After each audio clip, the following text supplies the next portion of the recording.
د افغانستان ټول ملت ته دې ډیر زیات مبارک وي. نن ورځ د افغانستان او د افغانانو لپاره تاریخي ورځ وه. د امریکا او طالبانو ترمنځ د سولې د راوستلو تړون د قطر په دوحه کې لاسلیک شو. ملګرو دا چې دغه هوکړلیک او په دغه لاسلیک کې په کومو مواردو باندې لاسلیک شوی دی په همدې ویډیو کې موږ در سره شریکو. قدرمنو لیدونکو السلام علیکم، وخت مو بخیر.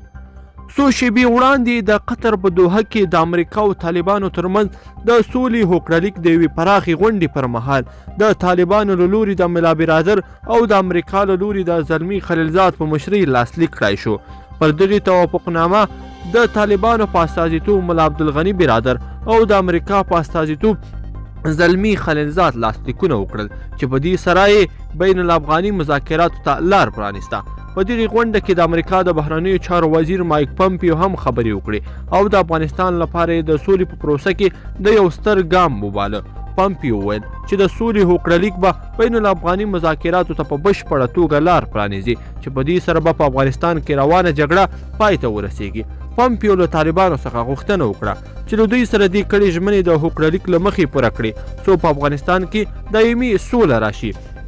د مایک پمپیو ترڅنګ ملا عبدالغني برادر په قطر کې د دغې غونډې ته د خبرو پر مهال وویل چې دوی له امریکا سره په خپلو کړیو ژمنو ولاړ دي او غواړي چې له ټولو ګاونډیو هیوادونو سره سالمې او پراخې اړیکې ولري.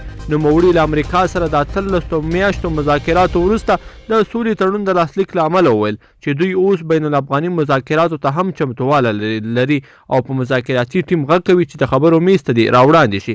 نوموړي په خپلو خبرو کې وویل چې دوی له قطر، چین، جرمني، ناروې، ایران، ازبکستان، روسیه او نورو هغو ټولو هیوادونو څخه مننه کوي چې د سولې هوکړلیک په لاسلیک کولو کې ورسره همکاري کړې ده. ګرانو لیدونکو په دې هیله چې دغه ویډیو به مو راسره تر پایه پورې لیدلې وي. که مو دغه ویډیو خوښه شوې نو ویډیو درسره لایک کړئ او زموږ چینل هم سبسکرایب کړئ.